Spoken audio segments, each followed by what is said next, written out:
இவன் எப்போ ஃபோன் பண்றான்? என்னவா இருக்கும்? ஹலோ மச்சான் சொல்றா, என்ன திடீர்னு போனு?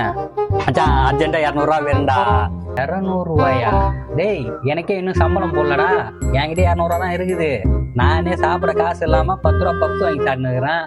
அப்படிலாம் சொல்லாத மச்சான், இது என் வாழ்க்கை பிரச்சனை மச்சான். நீ கொடுக்குற 200 ரூபாய் தானே என் வாழ்க்கையே இருக்குது. இருறா அனுப்புறேன்டா.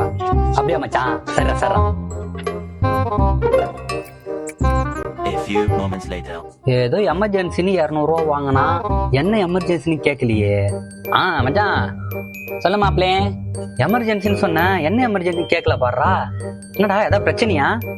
மாப்ளே சிக்கமாயிருக்கும், இன்னைக்கு சாக்லேட் டேவாமே. என் ஆளுக்கு சாக்லேட்டை வாங்கி தரல. அதான் மாமே டப்பு டிப்புன்னு வாண்ட காசை வாங்கி டைரி மில்க் சில்க் வாங்கி தந்துட்டேன்.